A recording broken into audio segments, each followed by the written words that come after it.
Olá, gente, boa tarde. A gente vai esperar as pessoas entrarem para a gente começar a nossa live de hoje.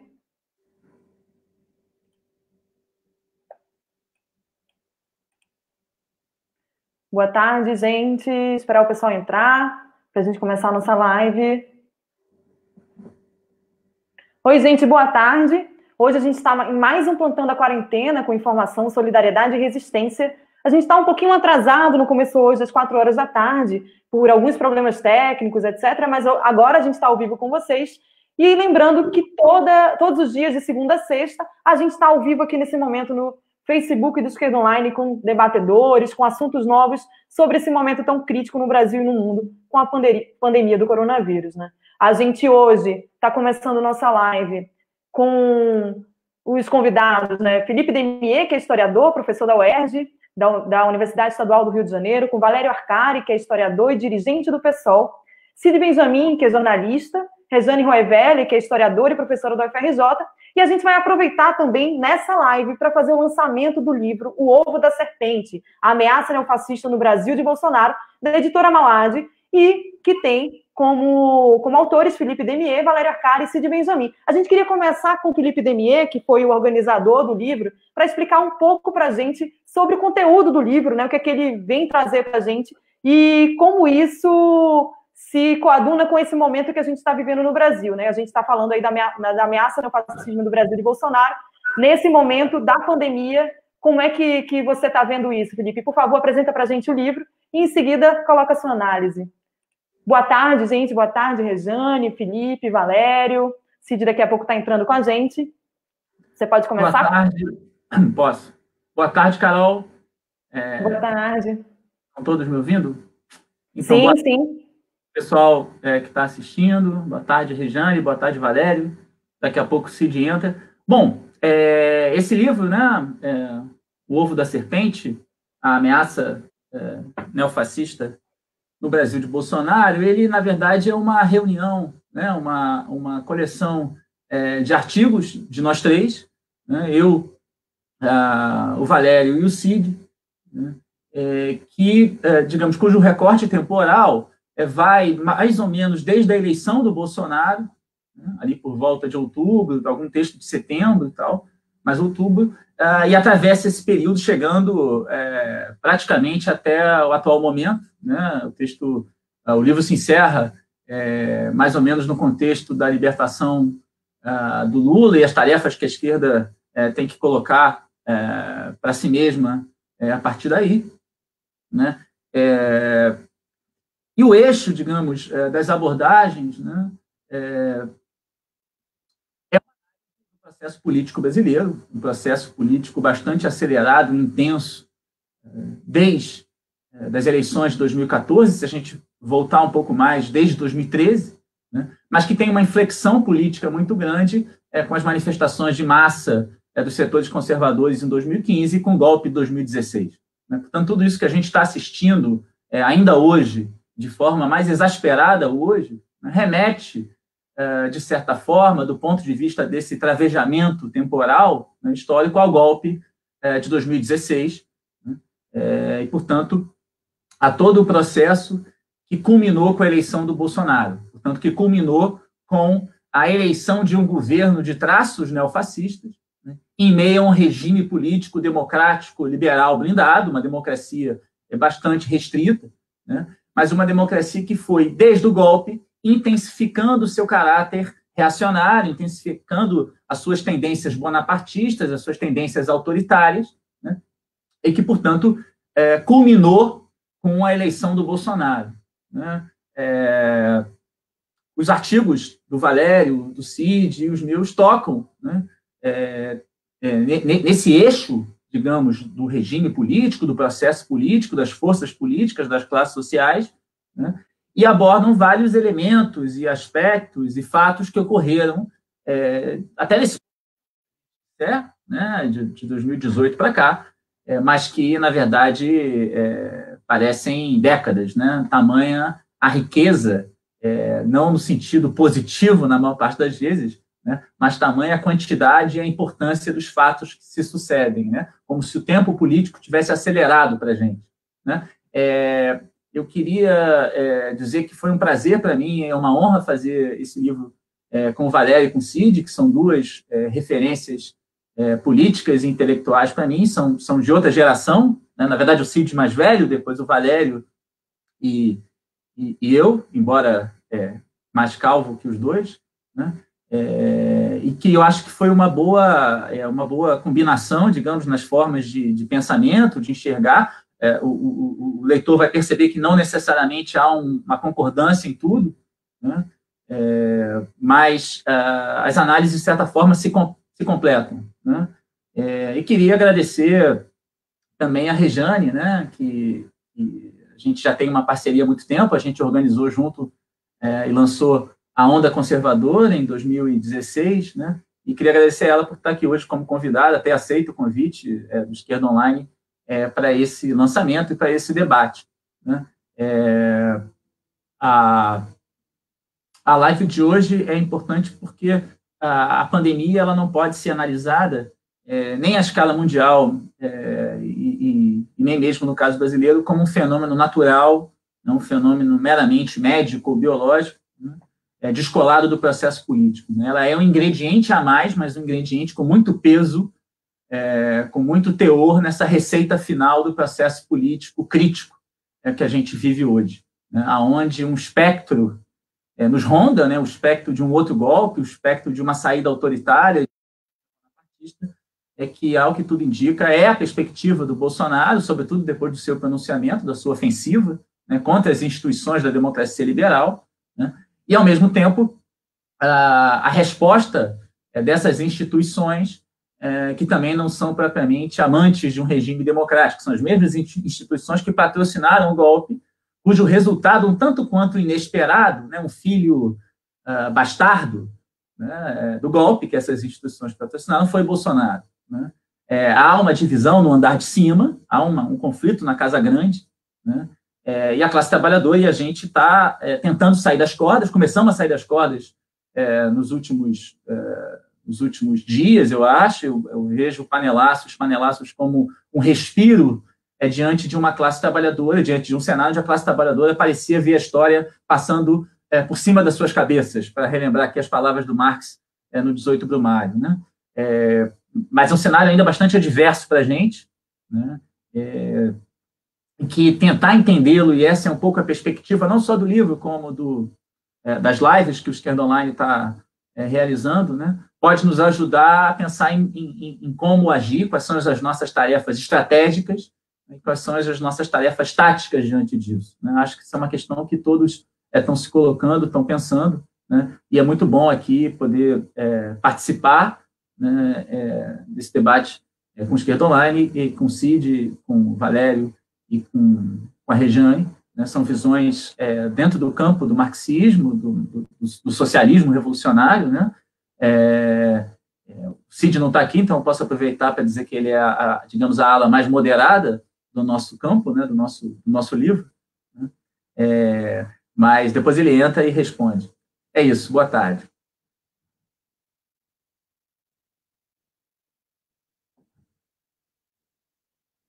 O Cid conseguir entrar, mas a gente vai tentar, no meio da live, fazer uma ligação para ele, para que ele também possa contribuir aí com as nossas argumentações, né, com a apresentação, com a visão dele, né, desse momento político que a gente está vivendo no país.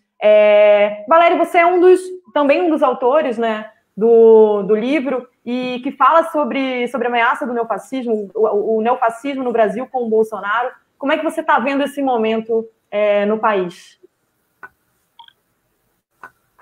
Bom, boa tarde.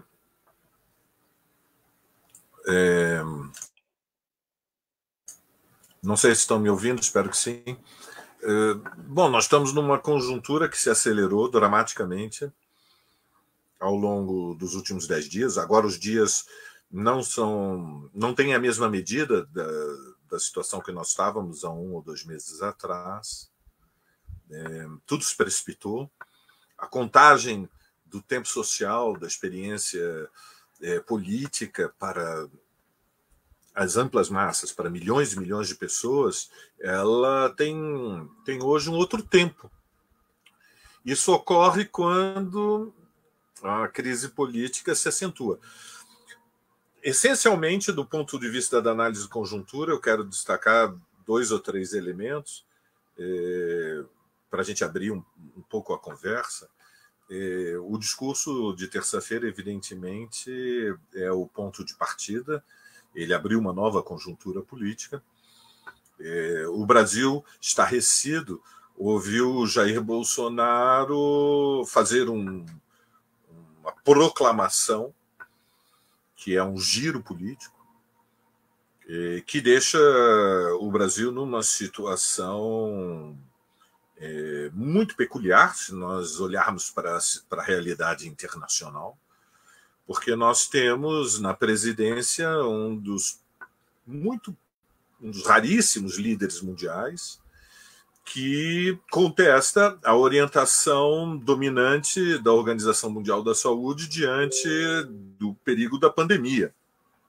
Fundamentalmente, acho que todos aqueles que nos ouvem sabem que existiu, aproximadamente um mês atrás, um debate sobre 2 estratégias diante da dramaticidade da pandemia, depois da experiência das milhares de mortes na China. Fundamentalmente, uma estratégia que consiste em um inédito, inusitado, não há paralelo na história, uma inédita e inusitada quarentena, aquilo que os técnicos chamam uma situação de distanciamento social, como uma medida de emergência para tentar achatar a curva do contágio e impedir um cataclismo hospitalar, que deixaria como sequela uma catástrofe de milhares, se não dezenas de milhares de mortos nos principais países do mundo. Existia esta estratégia. Existia uma outra estratégia que, no início, foi observada na Itália e mesmo na França e, sobretudo, no Reino Unido, e que consistia essencialmente em favorecer um contágio acelerado para, num prazo relativamente curto, criar a imunidade de grupo, ou seja, reduzir a parcela da população suscetível ao contágio com o coronavírus. As 2 estratégias tiveram debate há um mês atrás, mas rapidamente se verificou, a partir da trágica experiência italiana, que pagou um preço pelo atraso, que era um desastre não promover rapidamente a quarentena e achatar a curva do contágio para salvar vidas, ainda que ao custo de uma contração econômica inexorável, mas priorizando o que nós podemos chamar uma estratégia humanitária. Bom, o que o Brasil estupefato viu foi terça-feira um giro do governo Bolsonaro, que tinha tido posições oscilantes em relação a este tema, para um giro do governo Bolsonaro contra a quarentena, defendendo uma forma, através de uma fórmula um pouco obscura, aquilo que ele chama a quarentena vertical contra a quarentena horizontal, defendendo fundamentalmente que a vida econômica e social deve continuar, porque uma recessão teria consequências mais dramáticas do que a própria epidemia. E, fundamentalmente, abriu-se uma situação esdrúxula no Brasil, que é que há uma dualidade de poderes. Os governos estaduais não respeitam a orientação do governo nacional.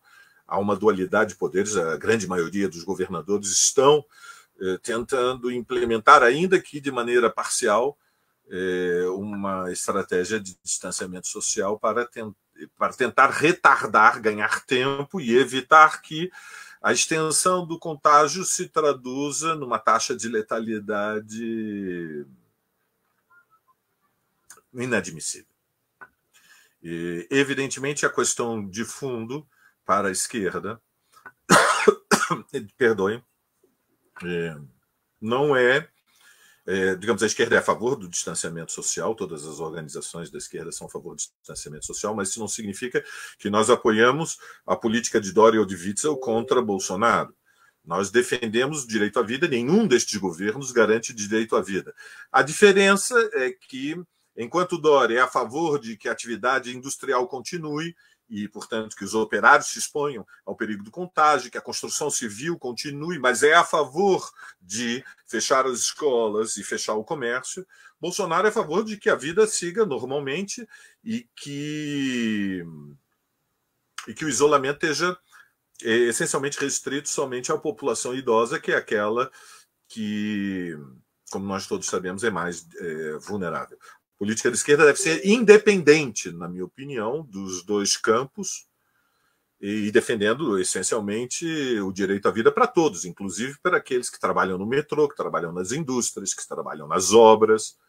É necessário uma quarentena total, por um intervalo no mínimo de 2 semanas, para que as projeções que a própria Agência Brasileira de Informação, a ABIN, divulgou, não se confirmem. As projeções são dramáticas. Elas preveem que nos próximos 10 dias nós podemos ter no Brasil 500 mil de pessoas infectadas, e se calcularmos uma taxa de letalidade de 1%, que é uma projeção otimista, nós poderíamos ter até domingo da semana que vem 5 mil mortos no Brasil.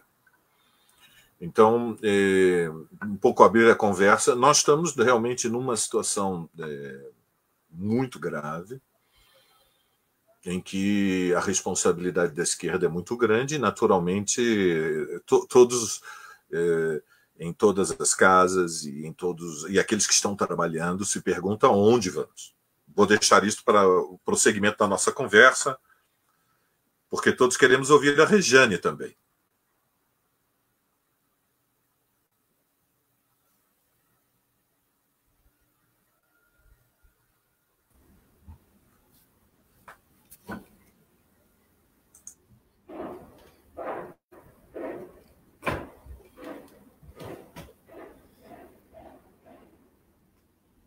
Rejane, Carol?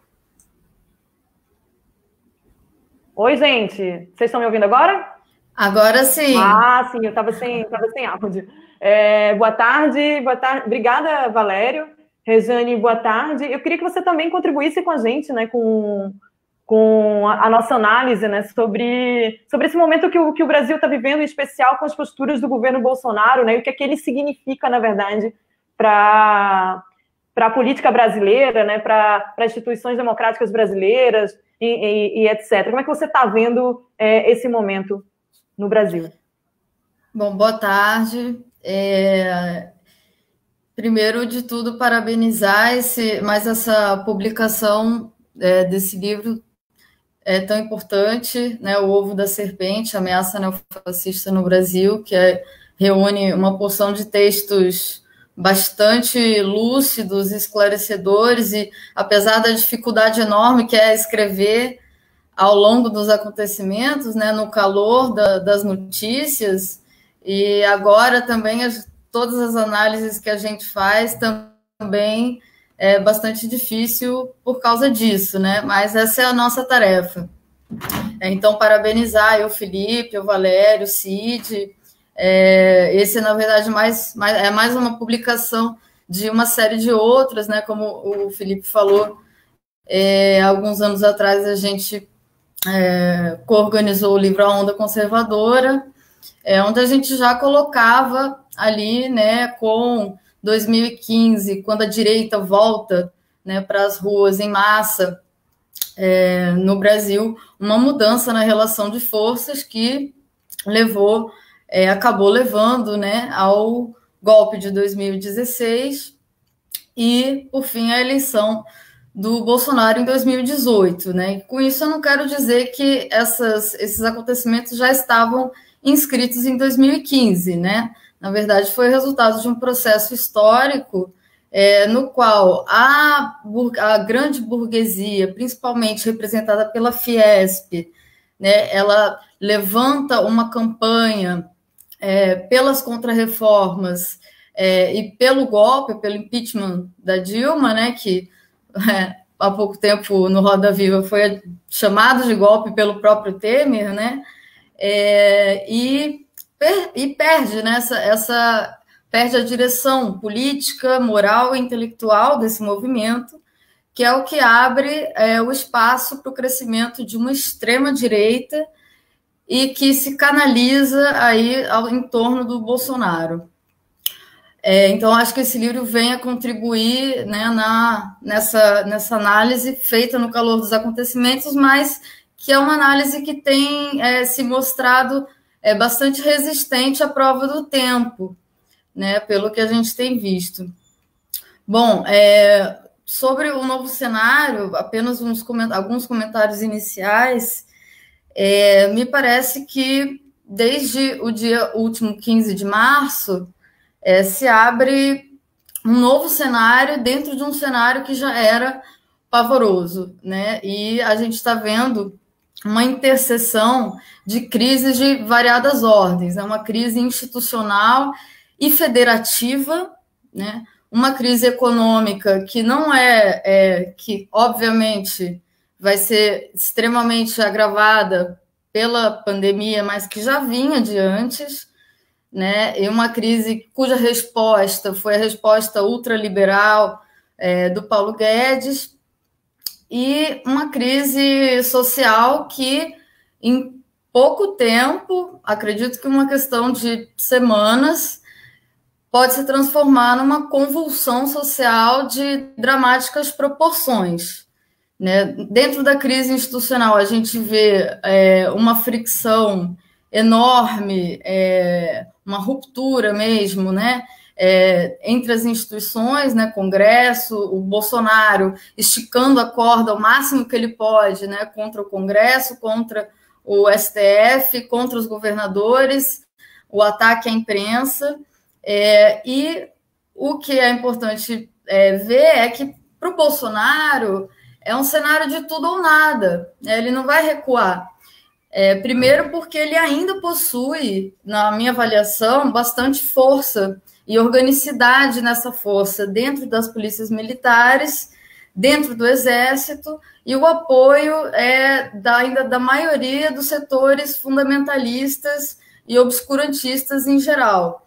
O que parece que é o movimento dele é provocar uma situação que seja um cenário ótimo, que proveja as condições ótimas, né? Uma tempestade perfeita, como eu chamei num artigo junto com o Danilo Jorge, que saiu no Esquerda Online a semana passada, para provocar uma tempestade perfeita para um possível autogolpe, né? Lembrando que esse autogolpe ele já foi admitido lá em 2018 pelo próprio general Mourão, né, que em um vídeo no YouTube ele deixa bastante claro que o objetivo seria uma tática de aproximações sucessivas, né? Então assim, ele testa, vê se cola, depois testa mais a fundo, vê se cola, né? E agora o que a gente está vendo é um desgaste provocado pelos efeitos sociais dessa política exterminista, né, que ele está defendendo. Então, de um lado, a gente tem essa ameaça de golpe diante do pânico das classes dominantes, verdadeiro pânico que está tomando conta das classes dominantes brasileiras e mundiais hoje, por conta desse cenário.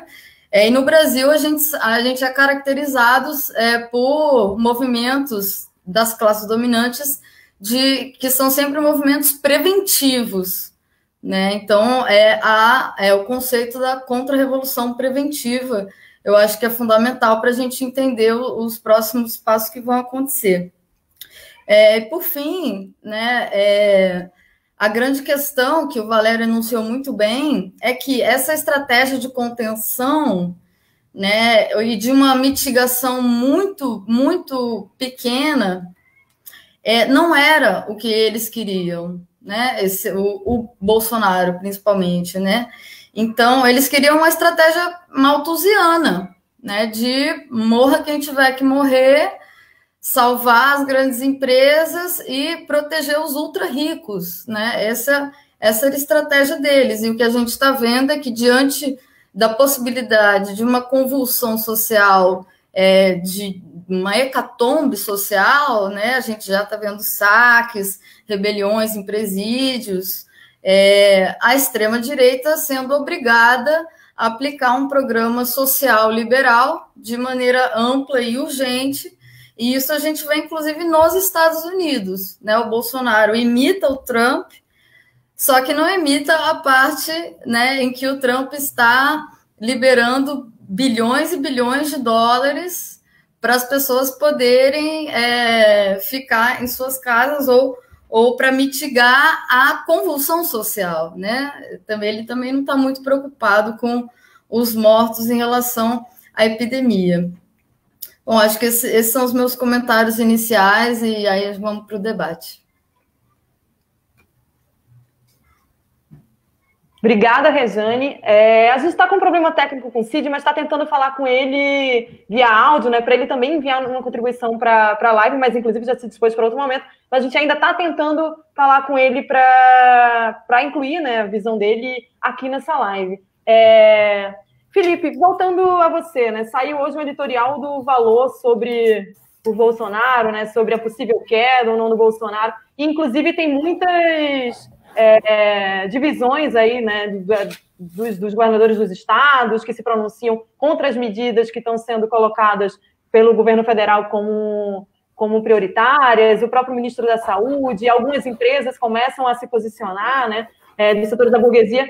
Como é que você está vendo aí essa crise institucional e possíveis desgastes aí do governo e em relação ao regime de conjunto? Como é que você está vendo essa questão? Então, o governo Bolsonaro, né, ele é, desde a sua origem, né, um governo um tanto quanto descolado da burguesia, né? Ele tem uma autonomia relativa em relação à classe dominante, em relação à grande burguesia brasileira. O que não significa, de modo algum, que ele não seja um governo a serviço dessa burguesia, né? Acho importante a gente entender um pouco essas contradições, esse aparente paradoxo de um governo burguês, né, de governo totalmente favorável à classe dominante, mas que entra em conflito político com ela permanentemente, né? Isso, a meu ver, remete, né, ao próprio processo eleitoral e, claro, ao golpe, né, na medida em que, em 2018, ao que tudo indica, o objetivo da classe dominante brasileira era lavar o golpe pelas urnas, né? Preservar o programa econômico de contra-reformas agudas, né, de um ajuste fiscal sem clemência, né, que o governo Temer fazia. O governo Temer não tinha legitimidade, era um governo, uma espécie de governo tampão, um governo que carregava consigo aonde ia a pecha de golpista, né? Mas, uma vez uma eleição realizada, qualquer candidato orgânico da classe dominante, né, representando os grandes bancos, as grandes empresas, os grandes industriais e o agronegócio, poderia aplicar aquele mesmo programa, mas agora com aval das urnas, né, como se um dilúvio, né, do Deus Mercado lavasse o pecado original que ele mesmo, o Deus Mercado, feito, que era o golpe, né? Seria uma continuação do golpe, mas esquecendo aquele golpe, né, apagando ele da história. Ocorre que toda a propaganda golpista da classe dominante brasileira, e nisso contou com o apoio incessante e fundamental da grande imprensa, né, foi baseada na ideia da ideologia da anticorrupção, que está intimamente ligada à ideia da antipolítica, né? A corrupção é vista não como um aspecto inerente ao capitalismo, mas como uma ação de alguns sujeitos que estão ligados ao Estado e à política, né, que acabam seduzindo os inocentes dos empresários, né, que têm que se corromper. Portanto, aonde tem política, aonde tem Estado, tem corrupção. Essa era a ideologia passada no golpe, né? E isso teve consequências um tanto quanto imprevistas para a própria classe dominante. Por quê? Porque a partir de meados de 2018 se percebeu que nenhum dos candidatos da classe dominante, né, sobretudo o candidato principal, que era, claro, era insípido, sem sal, mas era o menos pior num cardápio horroroso, que era o Geraldo Alckmin, né, Nem ele, com todo o tempo de TV, com todo o apoio financeiro, com toda a blindagem que a grande imprensa fazia em relação aos seus possíveis adversários, conseguia ter uma expectativa de votos capaz de derrotar a candidatura do PT. Fosse ela o Lula, fosse ela algum candidato indicado pelo Lula e pelo PT. Né? A partir daí, o regime começa a intensificar os seus aspectos coercitivos. Né? Isso vai se verificar numa outra ofensiva da Lava Jato, né? E em acordo com as instituições democráticas blindadas, né? Isso vai levar à proibição da candidatura do Lula. Depois percebe que nem isso é suficiente para garantir uma vitória de um candidato orgânico do capital. Então, isso vai levar à prisão do Lula. Depois percebe que o Lula preso também não pode, porque ele não... Livre, ele poderia fazer campanha como candidato do PT, então ele tem que estar preso. Depois percebe que ele preso também não pode. Ele não pode ter vídeo, ele não pode gravar áudio, ele não pode dar entrevista. Né? Ou seja, e as eleições vão culminar com a justiça eleitoral entrando em universidades para retirar faixas antifascistas. Foi talvez a única eleição na história do processo político brasileiro, quiçá mundial, onde num regime supostamente democrático o fascismo era permitido, mas o antifascismo era um crime. Né? Então, ao retirar uma faixa do antifascismo, admitia-se que tinha um candidato atacado, portanto, admitia-se que tinha um candidato fascista. A burguesia percebe que a única maneira de derrotar o PT, e a vitória do PT poderia ser, além de uma derrota moral, né, claro, com traços irônicos, mas poderia ser uma derrota de todo o projeto econômico do golpe. Né? O único candidato que dispunha de possibilidade disso era Bolsonaro, justamente porque o Bolsonaro cresce com o discurso da antipolítica, né? do anti-regime, ou discurso da anticorrupção, né?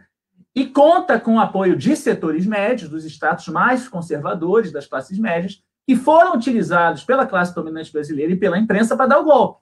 Né? Ali eles eram uma base de massas do golpe. Base essas que a burguesia, que a classe dominante brasileira e a sua imprensa esperava que, uma vez a Dilma deposta, voltariam para sua casa e seguiriam o ramerrão, o cotidiano da vida. Não é o que acontece. Esses setores continuam mobilizados e passam a construir, né, um projeto de poder. Né? Os setores médios passam a ideologicamente considerar que eles podem salvar o país. Né? Salvar o país da crise moral, da crise cultural, da crise econômica. Né? Setores que vinham declinando socialmente e eram tomados por aquilo que a sociologia explicativa do fascismo dos anos 20, 30 chamava do temor da proletarização, temiam se tornar pobres, temiam se tornar trabalhadores, na verdade, sobretudo trabalhadores manuais. Né? Então, num momento de declínio já do petismo, eles ainda conviviam em espaços com aquela pequena ascensão pelo consumo da classe trabalhadora. Né? Daí a ojeriza aos rolezinhos nos shoppings, aos aeroportos com mais setores populares. Né? Portanto, ao fato do primeiro emprego do filho de um administrador de empresas ser disputado, ou de um gerente ser disputado com o filho de uma trabalhadora doméstica, né? Tudo isso vai criar o caldo cultural fascista, proto-fascista no Brasil, por parte dos setores médios, né? E que, digamos, de tão amantes da família brasileira, vão encontrar numa família popular e no seu patriarca o seu representante, o seu salvador, né? O seu mito, né? O seu Messias. Né? E a classe dominante, no segundo turno, né? Já antes, claro, mas no segundo turno isso fica claro, ela se submete, né? Ela abaixa a cabeça e diz, tá bom, é isso. É melhor isso do que o PT. Portanto, uma coisa eu queria deixar claro aqui, a classe dominante brasileira, por mais que hoje os seus setores mais sofisticados, né, supostamente mais eruditos, né, possam... Mas eles foram os construtores, né, de tudo que a gente está vendo, de tudo que está aí, para usar uma palavra do presidente. Né? E isso vai levar, portanto, né, a um governo que não é propriamente um governo controlado diretamente pela grande burguesia. O Bolsonaro vai se apoiar nos seus setores médios, né, e ele precisa se apoiar nesses setores médios, porque é a única forma que ele tem de não ser um mero fantoche da burguesia descartada a qualquer momento. Né? Bolsonaro pode, talvez, estar hoje em declínio, até acredito que esteja num certo declínio, mas ainda tem muita força, como a Regiane disse, porque se apoia naquele setor para quem... digamos, o Jornal Nacional e hoje eu fiquei sabendo a Britney Spears também são comunistas. Né? Então, é um setor praticamente imune a qualquer laivo de racionalidade, né? e da terra plana a mamadeira de piroca, ou seja, o Brasil, é triste, mas a gente, como historiador, vai ter que um dia escrever que uma eleição no Brasil foi decidida por uma mamadeira de piroca, né? Não sei como se vai aparecer, se em itálico, se em aspas, mas foi um fator decisivo, né? Olha, esse setor que suporta Bolsonaro é o que lhe dá força. Bolsonaro tem que governar para o grande capital, claro, faz as medidas das contra-reformas, né? Mas ele tem que fazer o resto, ele tem que fazer para o seu setor social também, né? Ora, e na medida em que a burguesia tenta pautá-lo, tenta dizer, não, olha, é só a parte econômica, é reforma da Previdência, é retirar direitos, é austeridade, agora para com isso de controle comportamental, né? Claro, tira dinheiro das universidades, mas não precisa falar que tira, né? Não precisa falar contra os professores universitários, contra a ciência, né? Quer acreditar que a Terra é plana? Tudo bem, mas não fala isso. Mas o Bolsonaro precisa falar, porque os setores médios são permanentemente mobilizados por isso, né? Daí a sua característica propriamente fascista. Há um setor na sociedade civil que é mobilizada permanentemente, e é nisso que o Bolsonaro se apoia, né? Portanto, é como se o Bolsonaro fosse um penetra na festa, no grande salão, né? Entra com seus convidados, né? Mal vestidos, com comportamentos ruins, não sabem segurar o talher, mas entraram para a festa porque era melhor eles do que o outro penetra, o Lula, né? Só que eles entram, tomaram conta do DJ, possivelmente já subornando o DJ, controlaram a bebida, tiraram a camisa, a festa não pode parar, porque eles governam assim, né? Digamos, isso é o que lhe sustenta, né? O Bolsonaro é um hóspede no Estado burguês que governa cercado de uma espécie de lumpenburguesia. São esses setores que a gente vê o apoiando, que vão desde de donos de postos de gasolina, de donos ligados ao setor de contrabandistas, milicianos, né? Sobretudo a milícia como seu fator de organização político-repressiva, que é algo muito grave que vem se nacionalizando, né? Claro, e aí envolveu no início, desde um guru astrólogo até um ator pornô arrependido, a massa das igrejas evangélicas, de alguns sexuais, enfim, toda uma escumalha, né? Toda uma gente, para lembrar o Marx, de origem e fortuna duvidosa, né? Que o cerca, e é esse setor que agora foi para a televisão, foi para os seus WhatsApp e disse, tem que voltar para trabalhar. Os meus negócios não podem parar, né? Sobretudo porque são negócios que, de fato, se comparados a uma burguesia muito gigantesca, não podem mesmo parar do ponto de vista da competitividade, né, da concorrência, né? E esse é um setor, esse é um temor que toma praticamente todo o grande capital no Brasil, que é o seguinte, olha, e aí a influência do Trump existe, é claro, no Bolsonaro. A China daqui a pouco vai voltar aos padrões de produtividade. Vai demorar, mas vai voltar, já está voltando. O campeonato chinês de futebol, para a gente ter um exemplo, vai ser durante um tempo o único campeonato de futebol do mundo. Inclusive, sim, né? O que, aliás, vai ter algo bom, porque vai acabar com esse papo que o Flamengo é a maior torcida do mundo. Agora, qualquer time da China vai ter torcida do mundo. É fácil, lá eles ganham na maioria. E aqui, eles estão dizendo, vai para a rua trabalhar, alguns vão morrer. Então, o neofascismo se combina agora, no seu programa, né, com o ultra-neoliberalismo. Ou seja, ao mesmo tempo que você resolve o problema do capital no Brasil, você joga nos ombros da classe trabalhadora os custos, a crise, né? De lambuja, a maneira hitlerista, você resolve também o problema de alguns velhos, doentes, miseráveis, como o Bolsonaro diz, esses que vão pegar o coronavírus, não ele, que tem um histórico de atleta, né? E, ao mesmo tempo, talvez, num sonho proibido dos neoliberais, aquele sonho que não pode ser dito, resolve também uma parte do problema da Previdência, né? Porque é quase que tétrico, né? É quase que sórdido, perverso, mas a morte de uma gama, talvez de milhares de trabalhadores aposentados, é também um alívio para esses tecnocratas que só pensam nos rombos da Previdência. E em nenhum momento estão medidas propriamente keynesianas, não estou nem exigindo medidas aqui do marxismo, medidas propriamente socialistas, mas medidas keynesianas como que uma parte dos neoliberais europeus hoje estão cogitando e até implementando, né? Ou seja, e no Brasil não, no Brasil o Bolsonaro age como se fosse, digamos, a burguesia sem superego. Ele fala o que ela queria falar, mas não pode, né? E que as suas instituições também tem que se proteger, e isso acho que expressa um pouco o Alcolumbre, o Rodrigo Maia, uma parte do Supremo, dizer, olha, pera lá, você não pode, nós podemos submeter a você até um certo ponto, mas a submissão completa significa também o nosso fim enquanto representação política da burguesia, né? E eu não estou convencido ainda, queria até ouvir Valério, Regiane, Carol também, até que ponto o grosso da alta burguesia brasileira, dos setores mais orgânicos, bancariam hoje uma capitulação completa política ao Bolsonaro e diriam, antes um fim com terror do que um terror sem fim. E parece que hoje ainda não, né? E parece que um setor da burguesia brasileira ainda já começa a se incomodar cada vez mais com o Bolsonaro, né? E pode até ver na sua retirada, pelo alto, uma saída para a crise. E, não nos enganemos, não será nenhuma saída ultrademocrática, nada disso. Na melhor das hipóteses, um retorno ao regime pós-golpe, 2016, um governo democrático liberal com tendências autoritárias, ou, na pior das hipóteses, fazer do uso do controle do isolamento e da quarentena uma saída militarizada, portanto, mesmo que sem Bolsonaro, uma espécie de bonapartismo sem Bonaparte, ou bolsonarismo coligado com as instituições burguesas sem Bolsonaro. Desculpa se me alonguei. Obrigada, Felipe. Gente, eu tenho uma notícia. O Cid conseguiu nos mandar em áudio, né, sua posição. A gente vai colocar aqui para vocês também conhecerem um pouco da visão do Cid Benjamin nesse momento. Lembrando que ele é um dos autores do livro, né, que a gente lança aqui também nessa live. Eu vou colocar aqui em áudio para vocês. Vocês me dizem se estão escutando, se está tudo ok, tá bem? Só um minuto.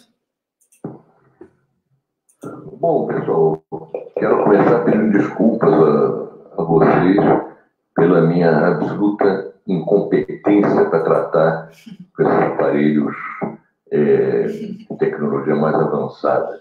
E para combinar, meu filho não está aqui em casa e ele está com o meu notebook. E eu trabalho como computador em que não tem,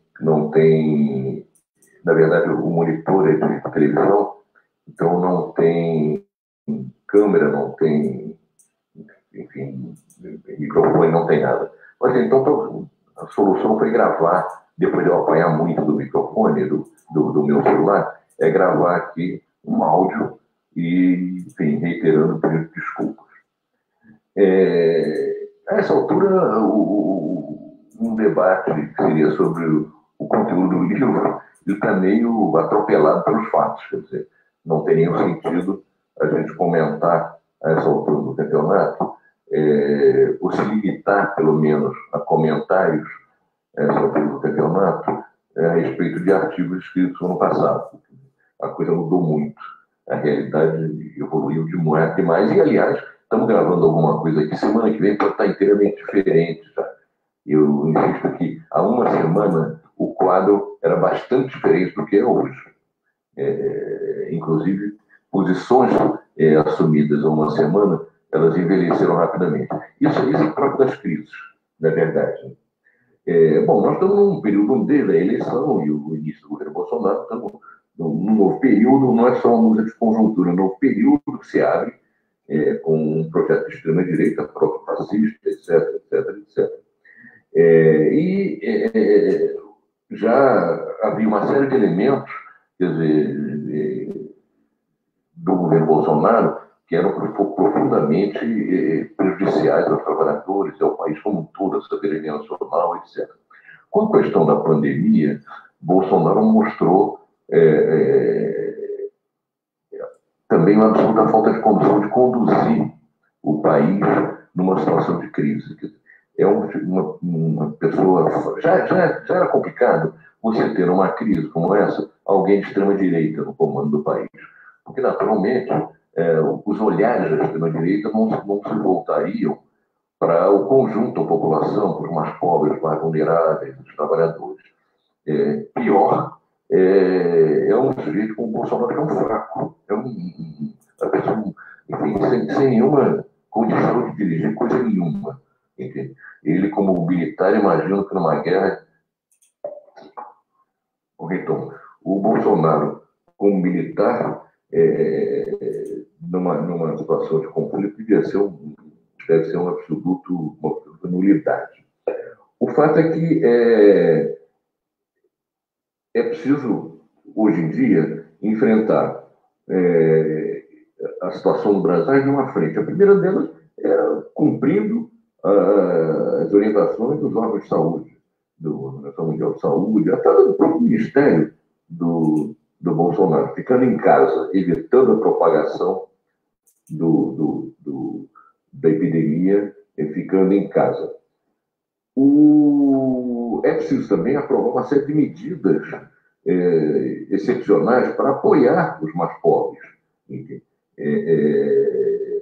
Medidas compensatórias, medidas, enfim, botar a mão no orçamento da União. Quer dizer, um discurso de poupar, um discurso de ajuste fiscal, que sempre foi criminoso, hoje é muito mais criminoso, é inaceitável, significa multiplicar um número de mortos. De maneira que se coloca na ordem do dia a questão da retirada, da saída do Bolsonaro.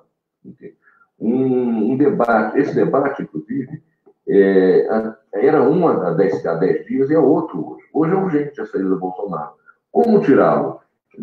Na verdade, eu não gosto muito de certos movimentos, como essa coisa, vamos entrar com impeachment, sabendo que não tem viabilidade prática. O impeachment demora muito tempo, o impeachment envolve uma articulação, envolve pressão de rua e tal. Então, um movimento no sentido de, vamos entrar com um pedido de impeachment, sem pensar no conjunto de circunstâncias que cercam o quadro, me parece algo muito mais para capitalizar politicamente num círculo menor do que propriamente para intervir no conjunto da sociedade. Mas o afastamento do Bolsonaro é fundamental. Como? Eu, sinceramente, não sei. Pode ser até por renúncia. Já tem artigos dizendo aí que o jornal, uma jornalista boa do Valor Econômico, Maria Cristina, ela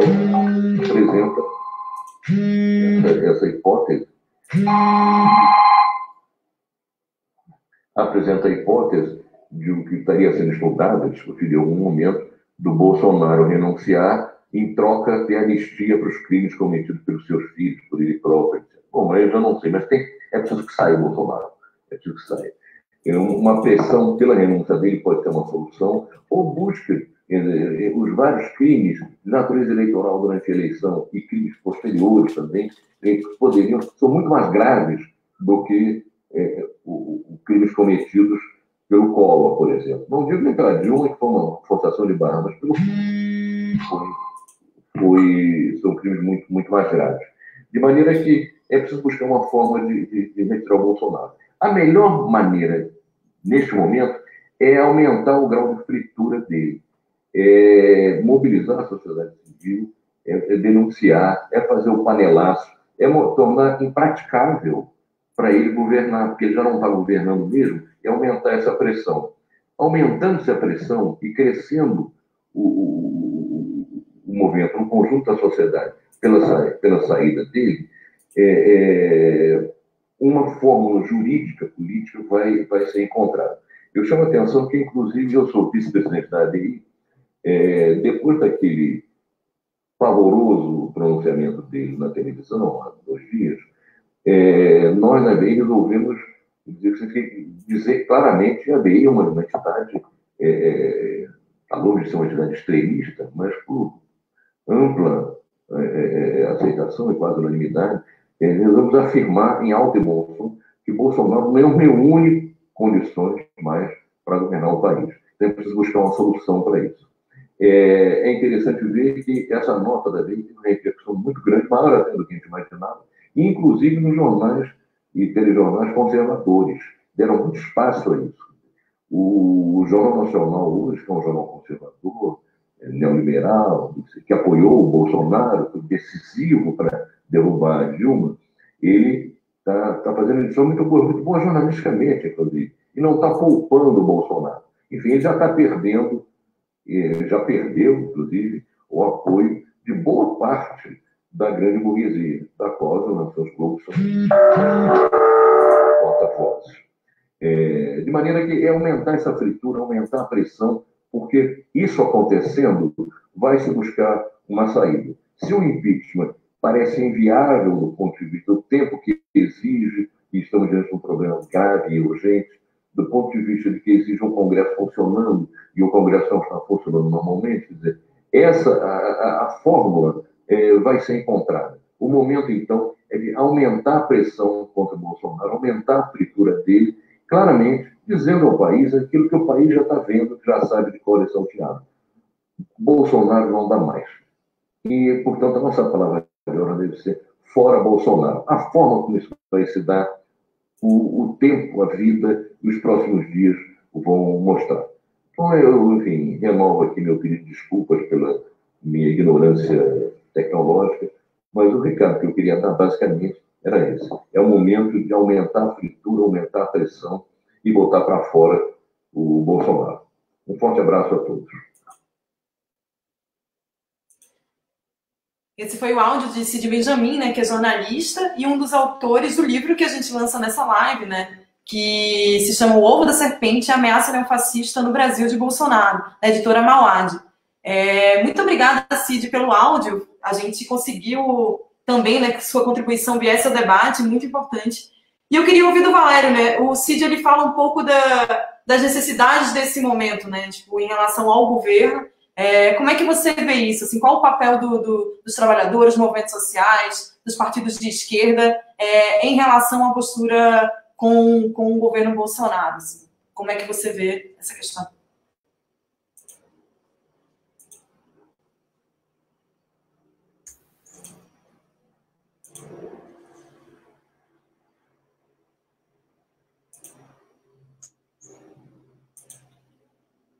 A gente não está te ouvindo, acho que o microfone tá... Agora foi. Vamos lá? Sim. Agora foi. Estamos bem. Ah. Veja, Carol, há várias armadilhas aqui colocadas na conjuntura para a esquerda. Existe um perigo que é a tentação da União Nacional contra Bolsonaro. Ou seja, há uma... Como o Bolsonaro é um neofascista, mas não é um neofascista qualquer, um neofascista que faz discursos que parecem loucura, há o perigo de uma armadilha política para a esquerda, que é perder a bússola de classe. Vejam, Bolsonaro não é um insano, um demente, um louco. Bolsonaro parece um excêntrico.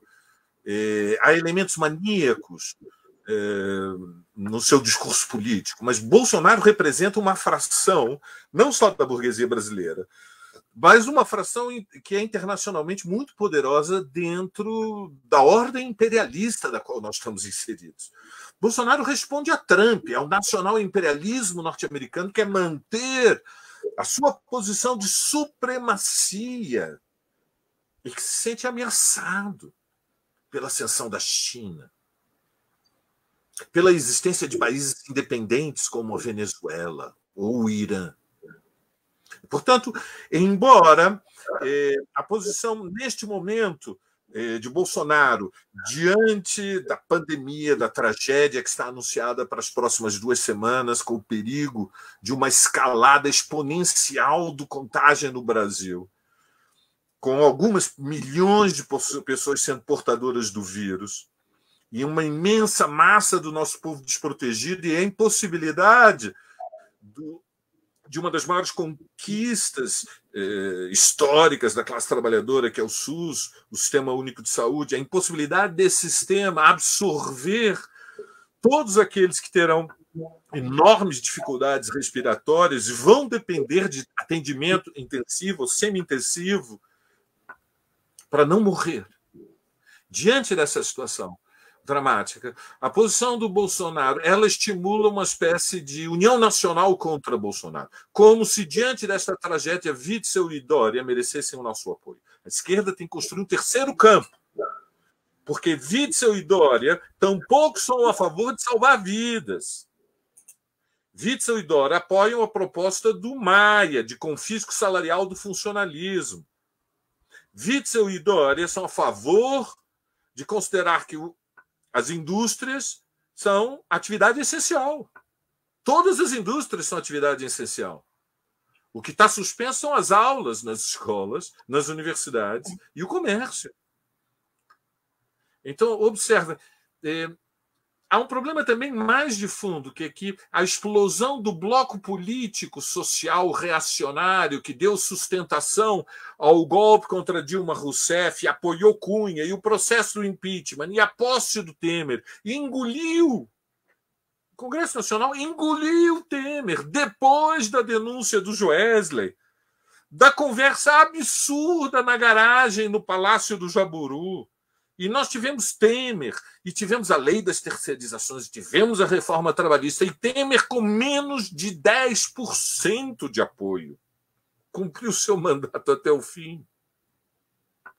E depois não fosse tudo isso bastante, como já Felipe nos recordou e Rejane tinha assinalado antes, a ofensiva racionária que une num bloco só o governador de São Paulo, o do Rio de Janeiro, o Bolsonaro, o Maia, que teve a cumplicidade do Supremo Tribunal Federal, tudo isso foi essencial para a governabilidade de Bolsonaro. Mas, nesse momento, esse bloco explodiu. Então, aqui há um perigo da esquerda, que é perder a sua independência política e se deixar devorar, né, pela pressão de um apoio crítico a Dória e a Witzel. É necessário um terceiro campo. É necessário um terceiro campo e é positivo que o PSOL, junto com o PT, com o PCdoB, tenham aprovado uma nota ontem contra o discurso de Bolsonaro, dizendo que o governo Bolsonaro tem que ser detido. Então, aí entramos no segundo tema, que é o tema da tática, como fazê-lo. A hipótese da renúncia, que é levantada hoje de manhã no artigo do Valor, da Maria Cristina Fernandes, me parece muito improvável. Líderes neofascistas que se apoiam numa corrente massas, que tem uma base social consistente, ou seja, Bolsonaro tem entre 20% e 30%, oscila o seu apoio, mas tem entre 20% e 30%. Nós vimos recentemente na pesquisa divulgada pelo Datafolha esta semana. É uma base social que não deve ser desvalorizada, porque, veja, 20% ou 30%, nós temos que ver como é que se distribui este apoio. É evidente que há uma fração burguesa que está por trás de Bolsonaro, ou seja, a classe dominante está dividida. Esse é um fato novo da conjuntura. A classe dominante está dividida. Uma parcela está alinhada com o Bolsonaro, uma parcela está alinhada com o Dória. Não é todos os dias que nós vemos um programa como o Jornal Nacional de ontem, durante uma hora e meia, esculhambando o presidente da República. Praticamente dissecaram o discurso dele, parágrafo por parágrafo, e fizeram uma contraposição. Isso é absolutamente excepcional. A classe dominante está dividida. Isto não significa que Bolsonaro não tem um apoio numa fração da classe dominante. Em segundo lugar, é evidente que o Bolsonaro ainda tem apoio nos setores médios. Nós vimos os panelaços que já se repetem todos os dias, esperemos que hoje haja mais um, né, entre as 8 e as 8h30.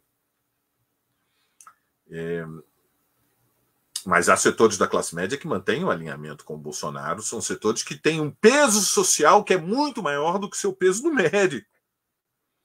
Bolsonaro está respondendo aos caminhoneiros, está respondendo ao pequeno comércio, está respondendo ao setor dos serviços, que é duramente atingido pela quarentena.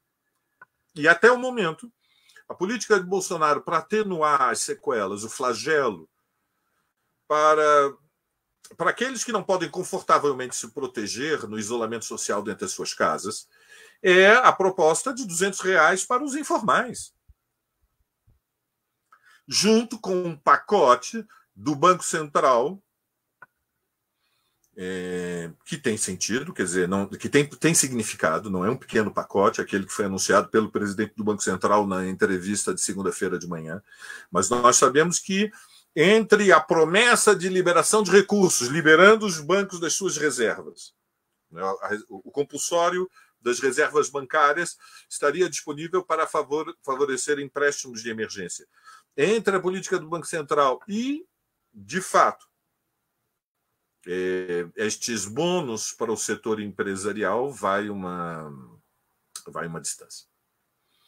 E, por último, o tema da mobilização social. Como a esquerda avança na mobilização social. Neste momento, a nossa forma mais concreta de fazer o protesto é o panelaço. E eu queria alertar a uma tendência na esquerda, perigosa, na minha opinião, de desvalorizar o panelaço. Eu não faço fetiche nenhuma forma de luta. Absolutamente nenhuma. Todas as formas de luta são boas, como dizia o poeta Leminski nos anos 70.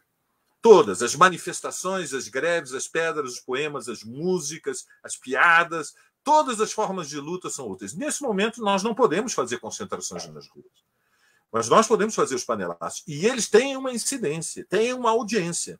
E é uma responsabilidade de todos nós de jogar peso nos panelaços. Eles têm que continuar. E basicamente, nós temos que procurar o esforço de divulgar as propostas alternativas. A esquerda tem muitas propostas alternativas. Ontem, no programa do Esquerda Online, a Frente Povo Sem Medo, através de Guilherme Boulos, apresentou propostas concretas para a sobrevivência daqueles que não têm trabalho com contrato, ou daqueles que não têm nem sequer uma casa, ou daqueles que vivem em casas de 20, 30, 40 metros quadrados e estão 5, 6 pessoas dentro delas e, portanto, não há nenhuma possibilidade de distanciamento social. A esquerda tem propostas.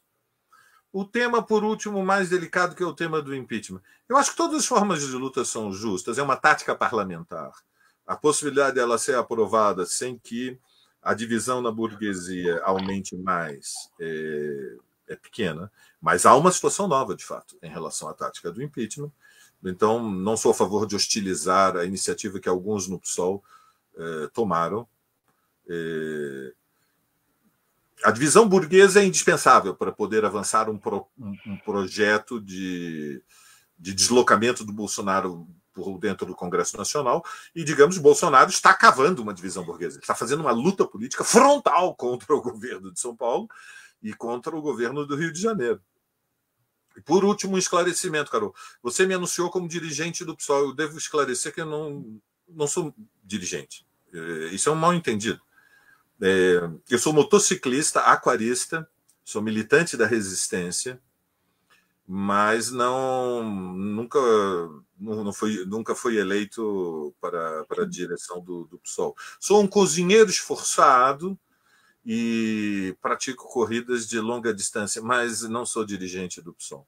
Então, menos. Sou um escrevinhador de textos de inspiração marxista, só isso. Que contribuem muito, sem dúvida, para nossas análises, inclusive nesse momento, né? Obrigada, Valério. Gente, lembrando, né, para quem não viu ainda nos comentários, tem um link para quem quiser comprar o livro, né, O Ovo da Serpente, Ameaça Neofascista no Brasil de Bolsonaro. Só entrar no site da editora, que é www.mauad.com.br. Então, entra lá, tá aí, ó, na nossa tela. Quem quiser adquirir o livro, tá com desconto lá no site da editora, tá bem?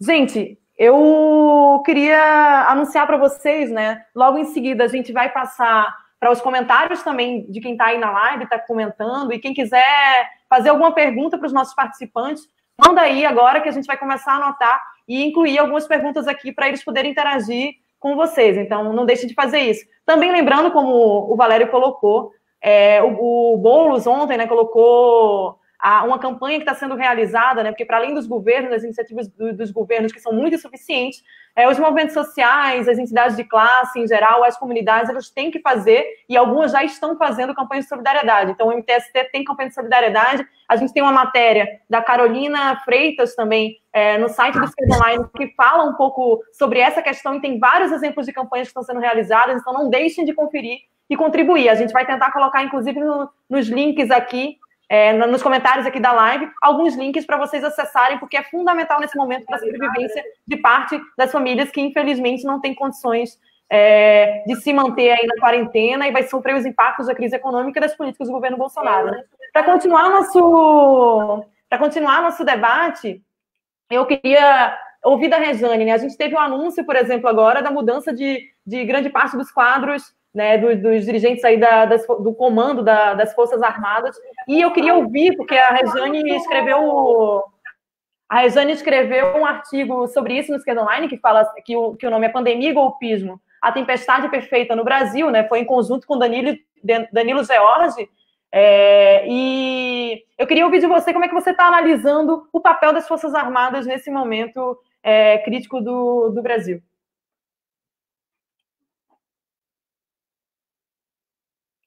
Acho que é a questão do momento, né?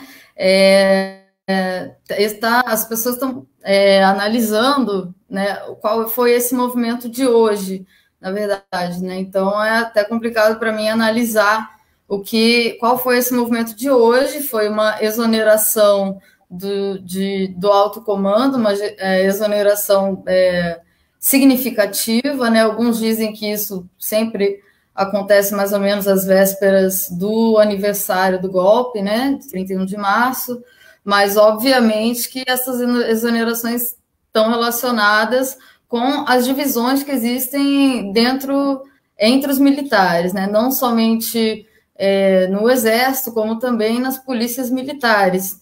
Aqui é importante lembrar de uma coisa, né? Porque o Bolsonaro ele se pauta historicamente por uma atuação, ele se porta como um sindicalista militar, né? Inclusive, no poder, ele se comporta assim, inclusive de uma forma, de vez por outra, a subverter a hierarquia militar. Então, ele tem um canal de contato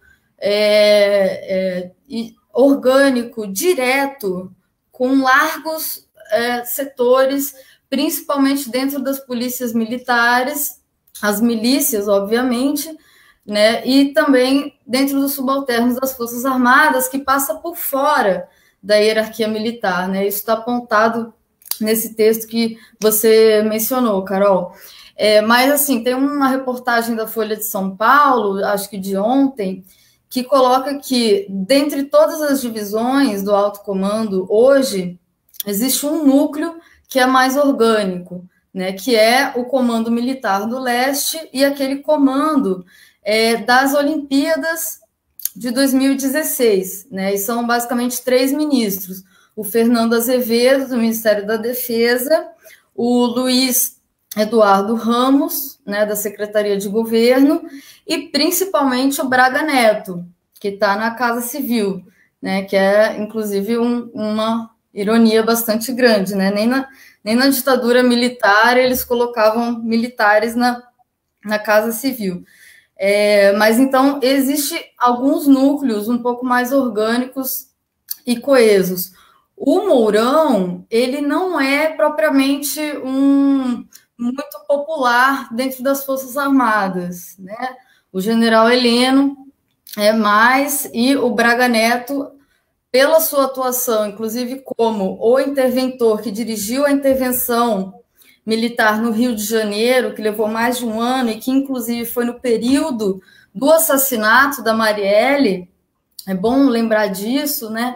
Inclusive porque é um dos motivos pelos quais para o Bolsonaro é um tudo ou nada, porque ele caindo, uma série de coisas da milícia, né, inclusive grupos de extermínios programados, vão vir à tona, né? Inclusive foi reaberta a investigação em relação ao Flávio Bolsonaro, da rachadinha, que a gente sabe que está muito além da rachadinha, está no esquema com milícias e que nos últimos meses a gente viu uma série de queimas de arquivo, né, do capitão Adriano, enfim.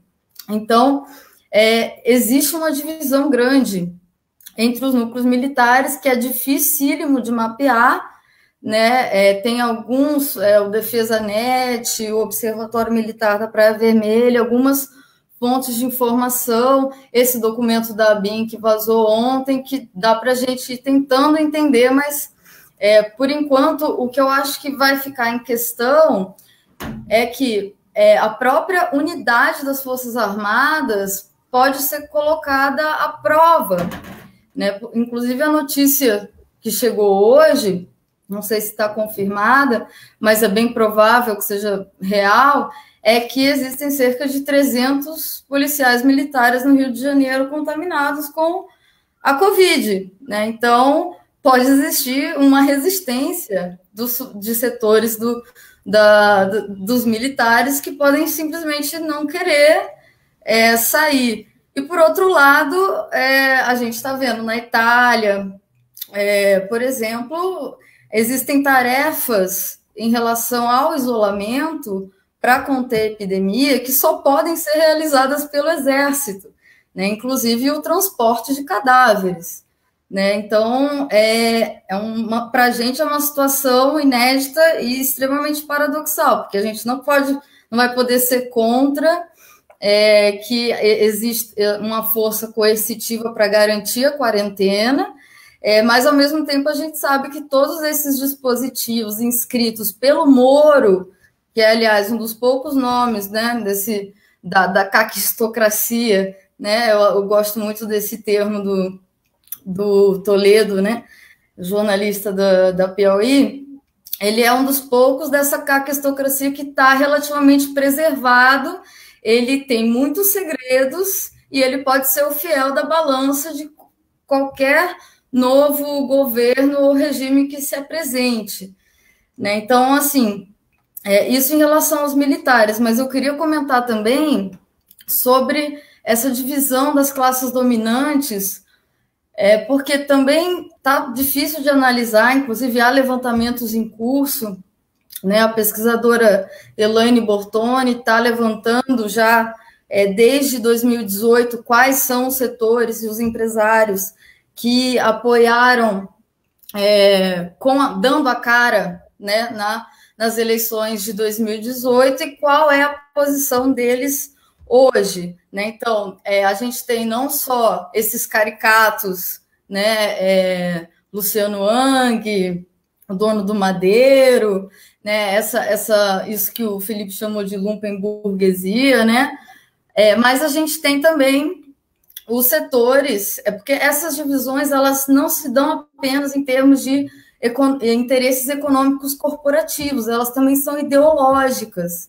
Então, há também uma fração das classes dominantes que está percebendo que uma instabilidade política e social prolongada num cenário de crise econômica mundial é terrível. Então, que estão junto com um clamor mundial, né? Ontem, na live de ontem, a Virgínia levantou, né, que a própria OCDE está recomendando uma espécie de plano Marshall mundial, né? O FMI está falando para os países ricos perdoarem as dívidas, ou esquecerem, por enquanto, as dívidas, né? A gente vê economistas conservadores, historicamente neoliberais, pedindo uma economia de guerra, né? Economia de guerra gastem, esqueçam o déficit. A gente preocupa com isso depois, porque não dá para ter economia sem pessoas vivas, né? Então, assim, uma parte que eu não sei se é minoritária ou majoritária, ou qual o peso político dessa parte, está observando isso, né, e está clamando por uma saída onde o Estado abra a carteira para evitar esse cenário catastrófico, porque eles sabem que para o próprio capital isso será bastante problemático, né? Isso que o Valério falou, acho que é fundamental, porque a gente tem que entender que esse discurso do Bolsonaro, ele não é só imbecilidade, isso também, né? Ou ser um genocida, isso também, mas ele responde ao anseio da população, que é o medo do desemprego, né? Então, nesse sentido, o nosso debate tem que ser, o da esquerda, né, tem que focar nas propostas, né? Por exemplo, taxar as grandes fortunas, por exemplo, parar de pagar a dívida, né? E o que o governo está apresentando é jogar os custos da contenção e da pandemia para servidores, para as universidades. Saiu hoje uma portaria, né, do ministro da Ciência e Tecnologia, suspendendo todos os investimentos de pesquisa nas áreas de humanidades até 2023, né? Então, no momento em que deveria estar sendo mais investido em pesquisa e ciência, o que a gente está vendo é o contrário, né? Eles estão tentando aprofundar as contrarreformas nos vários setores. Então, é muito difícil falar de cenários, porque os cenários são múltiplos, está tudo muito incerto, mas eu acredito que a gente pode dar como favas contadas uma militarização de curto prazo para conter a epidemia e a convulsão social, uma maior censura à imprensa, né? Essa portaria sobre a lei de informação é um exemplo disso, um desgaste político que tende a se acentuar conforme os mortos vão aumentar em quantidade, né? E, portanto, uma maior fragilidade política do bolsonarismo. Só que essa fragilidade não significa que ele vai... E aí eu concordo também, né, com a avaliação do Valério e creio que seja do Felipe também. Ninguém vai convencer o Bolsonaro a renunciar e o Congresso não vai, num momento como esse, aprovar ou levar à frente um pedido de impeachment. Então, nesse sentido, é aquilo, né? Mal não faz, mas também não faz a menor diferença, né? E lembrando que nesse cenário todo, a relação de forças está mudando, mas ela não vai mudar drasticamente do dia para a noite, porque tem uma questão que é a consciência, né? O trabalho de base da extrema-direita em todos os últimos anos, eles não vai ser revertido do dia para a noite, né? O campo dos trabalhadores, o nosso campo está derrotado. A gente não por enquanto, a gente quer ser, mas a gente não é um ator político relevante, como é em outros países, né? Então, isso eu acho que são que a gente pode tomar como favas contadas, e diante desse cenário, é isso, não tem outra opção senão apresentar um programa, apresentar um terceiro campo, afirmar que é preciso salvar vidas em primeiro lugar, e para isso é preciso não só exigir do Estado as medidas substanciais necessárias, tanto em relação à crise como em relação à pandemia, como também fortalecer as iniciativas de solidariedade ativa. Sem dúvida, Rejane.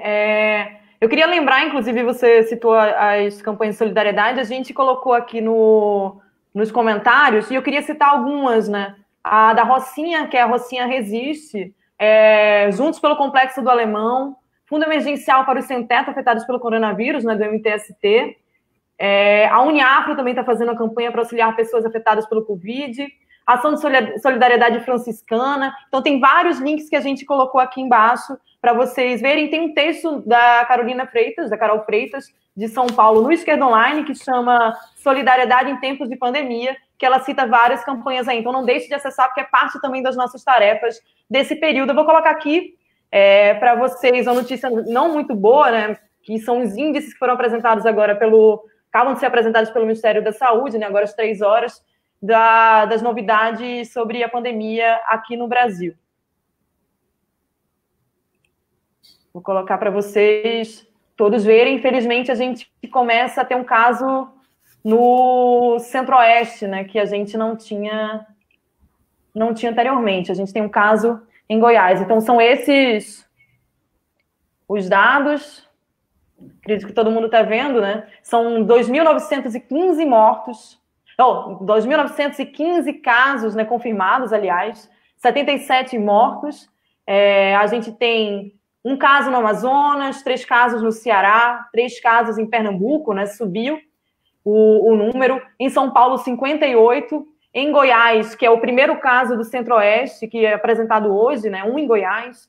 No Paraná, não tem nenhum. Em Santa Catarina, tem 1. No Rio Grande do Sul, 1. E no Rio de Janeiro, 9 casos. Então, esses são os dados novos apresentados pelo Ministério da saúde. Que a gente sabe são bem subnotificados, né? Bom lembrar. Sem dúvida, a gente sabe de casos, por exemplo, em Belo Horizonte, né, que a gente não sabe exatamente quais são as causas, não estão comprovadas. Infelizmente, tem um problema também dos exames que são realizados, que não é realizado em todo mundo, né, e o governo quer limitar ainda mais, né, com análise vertical desse processo.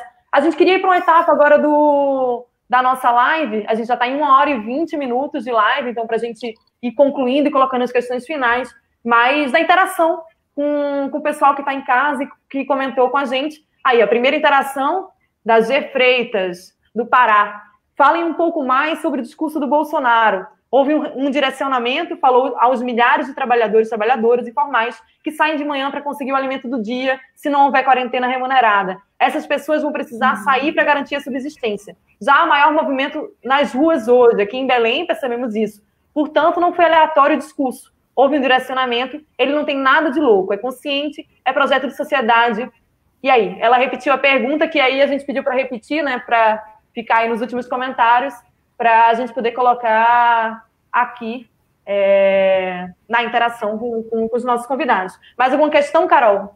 Estou falando Carol porque vocês não estão vendo, mas a Carol Morgan, de Florianópolis, é quem está operando aí a nossa live, e ela que está colocando aqui as questões para a gente. Tomás Cardoso, quando defendemos a implementação de um pacote emergencial de auxílio aos trabalhadores frente à pandemia, muitos liberais repetem a baboseira de que não há dinheiro. O que vocês acham da teoria monetária moderna? E ela pode ser uma ferramenta útil para contra-argumentar esses liberais? Pode ser uma poderosa ferramenta para sairmos da crise econômica? E uma questão do Tomás. Mais alguma questão, Carol?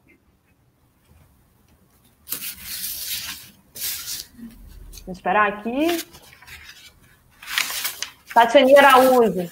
Compreendemos que há subnotificação. Sem os testes de atendimento ao conjunto que apresenta alguns dos sintomas, teremos um número abaixo do real. Aqui no Rio, houve caso de óbito sem exame para saber se foi Covid-19, né? Na verdade, até o primeiro caso, né, da empregada doméstica de Miguel Pereira, que ela não tinha, inclusive, ainda o exame. Então, ficou toda a questão depois que saiu o exame, depois do óbito dela, né? Inclusive um caso muito sério aí, que precisa ser discutido por todos, né? É absurdo. Gilberto Calil, o quadro da pandemia segue se agravando. Novos números indicam 77 mortos, 20 a mais que ontem, ou seja, um aumento de 35% em 24 horas. É urgente impor o isolamento social. E aí a hashtag Parar pela Vida, que é a nossa campanha aí do... Tem mais alguma questão, Carol? Tá ok. Aí, mais uma questão, Elisângela Oliveira. Estou no interior do Ceará, em uma cidade com 60 mil habitantes. Após os trágicos 4 minutos do Bolsonaro, há sim, sem dúvida, a maior movimentação de pessoas nas ruas. A ideia do isolamento vertical e a abertura das igrejas, além do desemprego e escassez de renda dos informais, encorajou pessoas às ruas. Então, muita gente, na verdade, de vários cantos do país. A Gisele fala em Belém, a Elisângela no Ceará, mas dando aí um cenário de que as pessoas estão indo mais às ruas depois da declaração do presidente da República, né? Vocês querem comentar, por favor, sobre essas questões? Quem gostaria de começar? Vamos lá, Felipe. Bom, questões importantes, né? Sem dúvida, o pronunciamento do Bolsonaro, né, que faz parte da estratégia política dele, né, de enfrentamento com os outros setores do Estado brasileiro, né, com as outras instituições, faz parte dessa luta dele pela ampliação do seu poder. Né? O Bolsonaro, desde que assumiu, deixa claro que pretende concentrar mais poder e implementar um regime de traços mais autocráticos.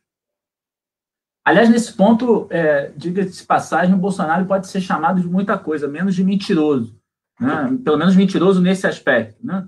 É muito comum no Brasil a ideia, claro, uma ideia que se justifica de que os políticos mentem, né? Prometem uma coisa na eleição e depois não fazem.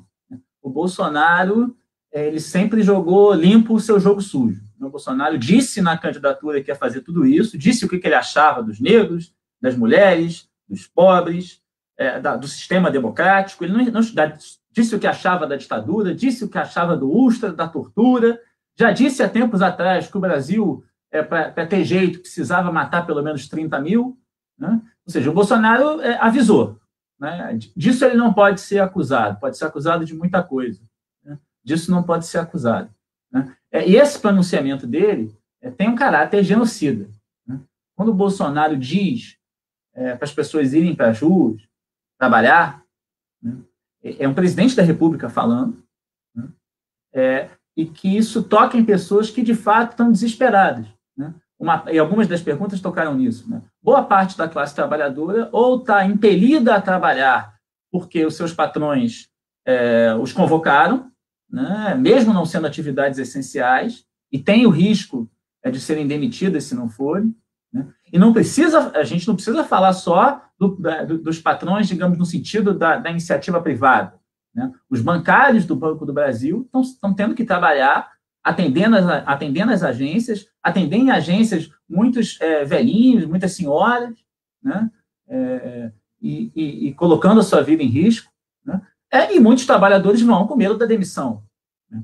Mas tem também uma parte da classe trabalhadora mais precarizada, ou mesmo informal, ou que a gente pode chamar de autônoma, né? Embora seja um termo mais edulcorado, né? Igual empreendedor, né? Na verdade, o sujeito está no Uber, está trabalhando, fazendo um bico, né? Tá dirigindo algum transporte alternativo, ou está vendendo a sua pipoca, né? Boa parte boa parte de uma parte enorme da classe trabalhadora brasileira, né? Não tem como deixar de trabalhar, né? A não ser, porque senão, como alguns colocaram, se não for de dia, não tem o que jantar à noite, né, com a sua família, né? Por isso, né, é necessário, né, que o Estado garanta de forma digna, né, e não são R$200, como o Witzel propôs aqui, né, garanta de forma digna, pelo menos com salário mínimo e meio, né, para esses que não têm vínculos de trabalho propriamente ditos, né. E é importante também que o Estado brasileiro, né, proíba, né, qualquer tipo de demissão nesse período. Qualquer tipo de demissão nesse período é uma medida criminosa, né? Parte do capital, claro, e acobertada pelo Estado se nada fizer, né? E, em muitos casos, diga-se de passagem, pequenas e médias empresas, né, o Estado deveria, inclusive, arcar com o pagamento do salário desses funcionários. Muitas vezes, pequenas empresas não têm condições de continuar funcionando, não tem capital de giro para continuar funcionando, e vão se colocar na necessidade de demitir, né? É importante a esquerda ter política para isso, né?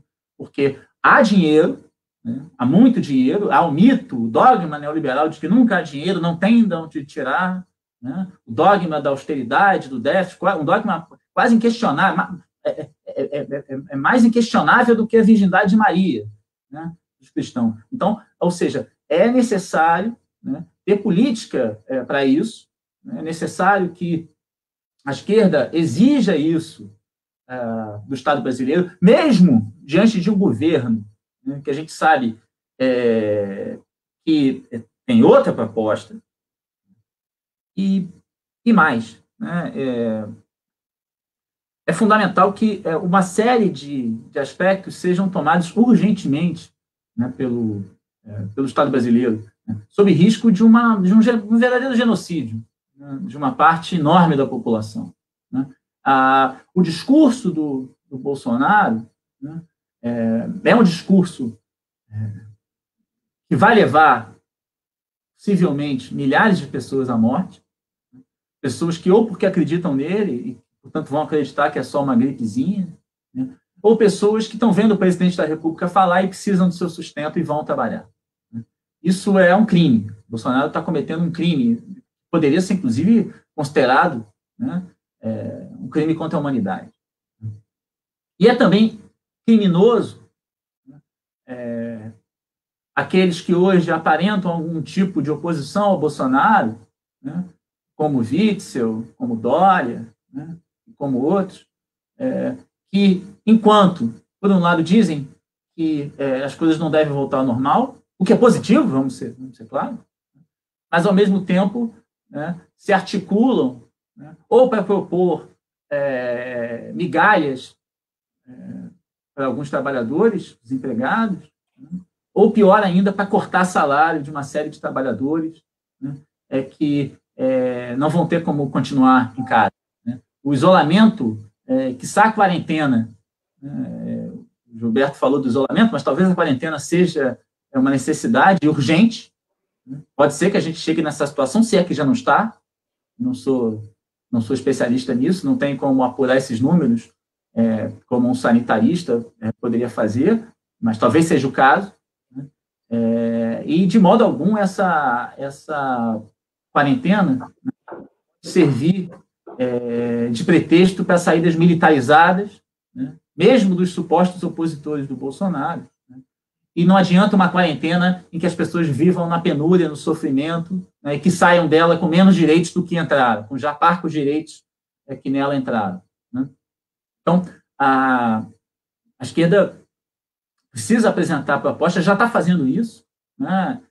A página, um dos editoriais, há pouco tempo, do próprio Esquerda Online, divulgou uma série de 15 medidas que são fundamentais, que vão desde a necessidade de fortalecimento do SUS e, portanto, a suspensão da emenda constitucional 95, do teto dos gastos. Vale dizer, o discurso de Bolsonaro é criminoso, é genocida. Mas esse Congresso que mantém lá a emenda constitucional 95 de forma intocável, né, sagrada, ela não pode ser profanada por nada, também é genocídio. Também é genocídio. Porque só o SUS, sucateado praticamente desde a sua origem, o SUS, como o Valério colocou, cuja existência é uma vitória do movimento popular brasileiro, né, mas que uma vez implementado, aliás, uma vez iniciado, assim como quase todos os direitos da Constituição, já se tornaram alvo, né, dos neoliberais, desde 89, 90. Só o SUS pode salvar a população brasileira de uma tragédia ainda maior, porque a tragédia já existe. A questão agora é o tamanho da catástrofe, né? E na medida em que a PEC do teto dos gastos, né, contribui para enfraquecer o SUS, enfraquecer medidas sociais, e, ao mesmo tempo, em que os banqueiros são ajudados, né, em que trilhões são revertidos para os bancos, que tem uma lucratividade de trilhões, tanto o Bolsonaro quanto o Congresso, né, contribuem para a morte da população brasileira. E por mais que a nossa audiência hoje não seja das maiores, né, como a Regiane colocou, a gente está a defender o certo, né? Como diz aí no jargão popular, o certo é o certo e o errado, né? Embora a frase não seja muito dialética, né, do ponto de vista da comunicação popular, eu acho que ela faz sentido, né? A gente tem que apresentar, o Esquerda Online apresentou 15 medidas, né? E a gente tem que... Há um cenário hoje paradoxal que é o seguinte: a esquerda convoca há muito tempo para ir para as ruas. A esquerda tem que ir para as ruas, temos que ir para as ruas. Curiosamente, numa dessas ironias da história, né, para lembrar o Isaac Deutscher, o grande historiador polonês, né, justamente quando a esquerda não pode ir para a rua, porque ela está em isolamento, é que ela pareceu construir formas de união, de coletividade e de apresentar propostas e respostas. E o panelaço é um pouco isso. Eu tentei ensaiar isso num artigo do Esquerda Online, na dialética das panelas. Ou seja, é justamente agora que a gente está apartado, que a gente não pode ir para as ruas, que a nossa voz pareceu aumentar um pouco. A gente passou a pensar mais junto, a apresentar propostas coletivas, a pensar na solidariedade ativa, né? Essas propostas são fundamentais de serem defendidas, né? Que vão desde a suspensão da emenda constitucional até a garantia dos salários, até cestas básicas ou uma ajuda de um salário mínimo e meio para os trabalhadores precarizados e informais, né? Até ajuda às pequenas empresas e até, claro, a disponibilização de exames, né, de álcool gel, o uso da rede privada pelo Estado, né, leitos para tratar de casos graves, e muitos casos vão ser graves, né? Então, é fundamental que a gente exija isso. A gente não tem, digamos, não tem muito mais a fazer hoje, né, senão apresentar as nossas bandeiras e fazer a luta de ideias. Se a luta das ideias, a chamada propaganda, sempre foi fundamental para a esquerda, digamos que agora ela só pode fazer isso. A gente está confinado, lutando para que os trabalhadores possam ficar isolados, fisicamente, né, mas juntos de alma, né, por assim dizer, né? Essa é a nossa batalha hoje. né? E essa talvez seja uma resistência das nossas vidas, talvez das nossas gerações, né? A gente não está numa guerra, mas a situação, do ponto de vista da angústia, do medo, né, tem traços de uma guerra, de uma hecatombe, né, de uma grande viragem, né? Na guerra cruel, você pode ser bombardeado, você pode ser fuzilado, né? Como muitos trabalhadores precários e que moram nas periferias são todo dia, com ou sem coronavírus, né? Mas os soldados podem se abraçar, podem confraternizar. Eu ontem assisti um documentário ótimo sobre a guerra do Vietnã e via, né, o Viet Minh ou os Vietcong se confraternizando, né? Hoje a gente está numa situação em que os hipocondríacos e os portadores de toque é que se tornaram os normais, né? A gente lava tudo, se protege, né? O Valério está rindo porque me conhece, né? Deve imaginar, enfim, quanto de escama das minhas mãos já não descascou de tanta lavagem de mão. E mesmo assim, a contaminação é certa, né? Mas, olha, é essa a nossa tarefa, né? A gente está diante de uma resistência histórica. Como o Valério disse no texto dele, nada será como antes amanhã, né? Ou seja, o mundo vai ser outro depois da pandemia. E depois da pandemia, a esquerda tem que dizer o seguinte: olha, o neoliberalismo deu a sua prova, passou pela sua prova histórica e foi reprovado. Ele, no momento de catástrofe, o que ele apresentou foi cortar direitos, foi entregar vidas para salvar lucros. Foi isso que ele fez. E fez mais, recorreu a saídas neofascistas para isso. Tanto o vírus da Covid tem que ser derrotado por nós, né? E vai ser derrotado por nós, eu acredito, né? Mas o vírus do capitalismo, que é tão ou mais letal do que ele, né? Que hoje coloca milhares de trabalhadores vulneráveis, né? Tem que ser o nosso alvo dia e noite, noite e dia. Obrigada, Felipe. Rejane, quais são os seus comentários sobre as questões das pessoas? A gente teve várias outras interações, tá, gente, que não deu para colocar aqui. A gente, inclusive, pede para que, no momento que a gente fala sobre os comentários, vocês coloquem perguntas a partir daí, porque a partir desse momento é que a gente consegue pegar os comentários para a tela. Tiveram várias questões no início, agora depois, mas vamos tentar responder nas próximas lives também, tá? Rejane, seus comentários?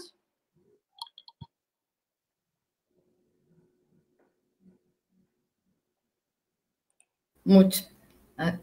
E aí? Me escutam? Sim, sim. Bom, não, primeiro, em relação à colocação do Gilberto Calil, é que é fundamental a gente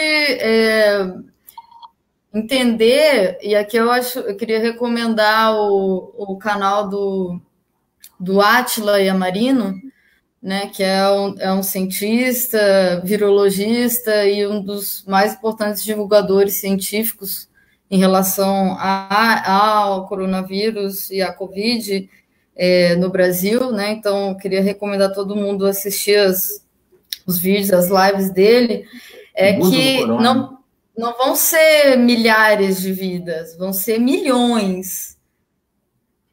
Tá?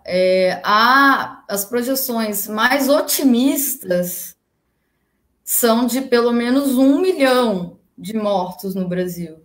Varia entre 1 a 3 milhões, de acordo com as medidas que forem tomadas e a rapidez com que elas forem tomadas, né? A construção de leitos, transformar estádios em leitos, isso está sendo feito, mas de maneira totalmente lenta e totalmente insuficiente. Foi isso que aconteceu na Itália, né? A China só conseguiu conter a curva de contágio e eliminar a contaminação comunitária, né, a transmissão comunitária do vírus, quando paralisou totalmente, quando isolou a província de Wuhan e paralisou a economia totalmente. E fez isso num prazo de 1 mês. E mesmo assim, milhares de mortos. Então, assim, se as coisas continuam como estão, o que a gente vai ter é um cenário de milhões, mais de 1 milhão de mortos. Eu acho que a gente vai ver aquelas cenas dramáticas que a gente está vendo na Itália, de parentes não poderem se despedir dos seus entes queridos, e eles serem queimados e enterrados, porque não pode, né? Até para evitar a contaminação, não pode ter enterros e velórios normalmente. Então, acho que assim, primeiro é isso, é uma farsa, os números são totalmente subnotificados. Quando uma pessoa chega a óbito, é porque nos dias anteriores, a maioria das pessoas apresenta sintomas entre o 4º e 6º dia. Em todos esses dias em que ela manteve contato social, foi ao trabalho, etc., ela já transmitiu no 7º dia para 16 pessoas. Então, quando chega um óbito, quer dizer, a gente tem que ter como pressuposto que esses números são extremamente rebaixados. A gente não pode se pautar pelos números do Ministério da Saúde. Não estou nem falando da transparência totalmente questionável do governo, ou de estarem sendo classificados como gripe ou pneumonia, né, uma série de óbitos onde não foram realizados os testes. Não estou nem falando disso, né? Estou falando que essa subnotificação é imensa e a catástrofe da epidemia vai ser uma coisa que é sem precedentes no Brasil, né? Então, assim, mas respondendo a uma outra pergunta aí, não me lembro o nome da pessoa, que falou sobre os liberais, né? Ontem o Jornal Nacional, ele praticamente escalou uma equipe econômica nova, né?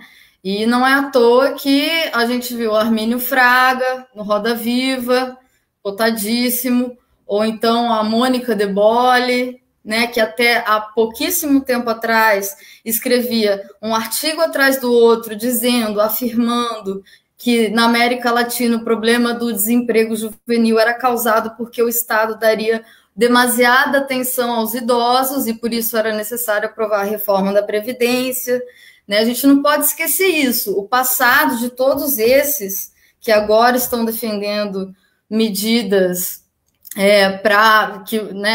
neo-keynesianas, ou sei lá como classificar, o que eles querem é que o Estado tome as medidas sem desmontar a estrutura, a arquitetura neoliberal no Brasil, né? Esse que e o Bolsonaro, ele como fascista, literalmente, né? Um adorador do Franco, né? O Franco era Viva a Morte, um dos lemas dele, né? Como um fascista, ele realmente não... O bolsonarismo em geral, né? O bolsogado, como a gente chama, né? Ele é formado tanto por um grupo de pessoas que tem uma burrice compulsiva, né? Quanto de gente que realmente não se importa em contribuir para o extermínio. E esses dois conjuntos têm uma larga interseção entre eles, né? Então, assim, essa falsa dicotomia entre salvar a economia para as pessoas não morrerem de fome e conter a epidemia, né? Esse discurso do Mandetta ontem de que tem que ter um equilíbrio, isso é falso, isso é falso. Esse é o primeiro ponto.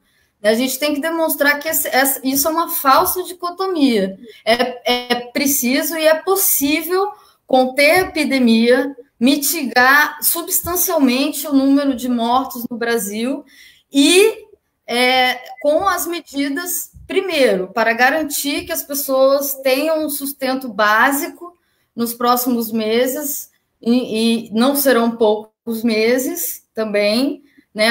Assim, a OMS fala que no mínimo um ano para ter uma vacina, né? E também muito tempo para produzir algum medicamento eficaz. E nesse ínterim a gente tem o Donald Trump e o Bolsonaro alardeando medicamentos que supostamente, né, prometendo a descoberta milagrosa que levou, e eu aposto quanto uma boa parte desses que foram correr às farmácias para comprar esse medicamento que é utilizado para várias outras doenças, e muitos pacientes que necessitam desses medicamentos de uso contínuo, não encontrando eles na farmácia, foi o bolsogado, né? Então, ele age no sentido de causar o caos, ampliar o caos, né? E, por outro lado, os liberais com medidas paliativas que não vão desmontar a estrutura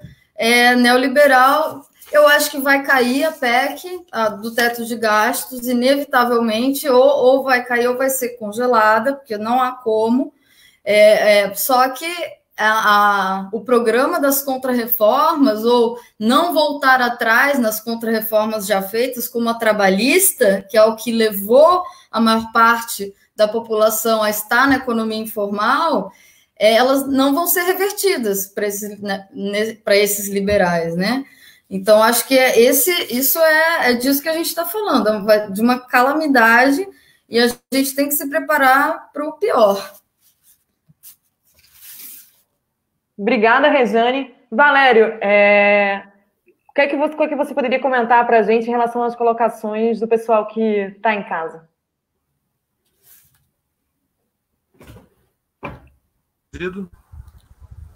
Não. Pode falar. Sim? Estão me ouvindo bem? Sim. Ótimo. Bom, eu concordo com o que o Felipe e a Rejane colocaram.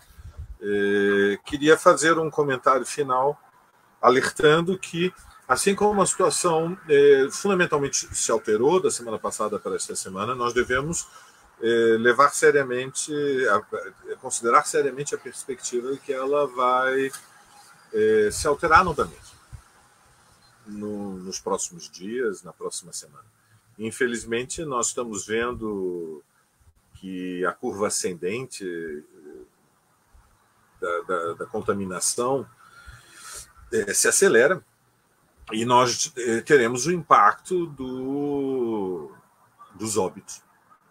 Isso vai afetar a nossa subjetividade. Então, eu queria, nesta intervenção final, falar um pouco para a militância da esquerda, para a militância do PSOL e para a militância da resistência, que é a corrente interna do PSOL, na qual eu me integro. Este é um momento que nós, que estamos todos dentro do casulo, temos que cuidar também de nós mesmos. Nós temos que cuidar da nossa saúde física, devemos praticar algum tipo de exercício com disciplina todos os dias. Temos que cuidar da nossa saúde emocional, mantendo contato com as pessoas que fazem parte do núcleo duro das nossas relações afetivas, compartilhando sentimentos, conversando com as pessoas, dando atenção às pessoas. E, por último, cuidar também da nossa saúde mental. Observem, nós estamos há anos no Brasil, fundamentalmente depois de 2015, 2016, nós vimos uma mudança qualitativa da relação social de forças, algo em contraste com o que nós podemos chamar o longo período histórico aberto desde o final da ditadura. Nós vimos o impeachment da Dilma, mobilização com milhões nas ruas sob bandeiras reacionárias, a nossa bandeira jamais será vermelha, vai para Cuba, defesa de privatizações. Nós vimos na sequência a posse de Temer, o início de uma política de choque que destrói os direitos sociais conquistados pela geração anterior. Nós vimos a ascensão de uma corrente neofascista que conquistou peso de massas e finalmente venceu as eleições. Nós atravessamos, portanto, um processo de acumulação de derrotas que remetem, inevitavelmente, a um balanço do que foi a experiência de 13 anos de um governo liderado pelo PT e do impasse da estratégia histórica do Partido dos Trabalhadores, que remetia à ideia de que o capitalismo brasileiro podia ser regulado, podia ser reformado, que era possível gradualmente, lentamente, através de concertação e negociações, melhorar a vida das massas.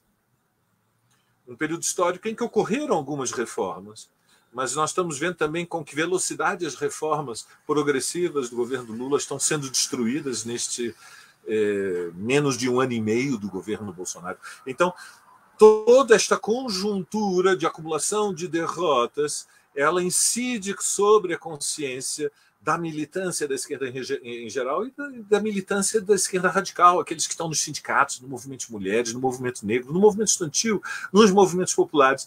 Nós, que estamos contra a corrente, pagamos um preço por esse combate, né? E as energias de todos nós são limitadas, não há energias ilimitadas. Então, eu queria dizer à militância que nós temos que... eu sei que há angústia, eu sei que há ansiedade. O Felipe brincava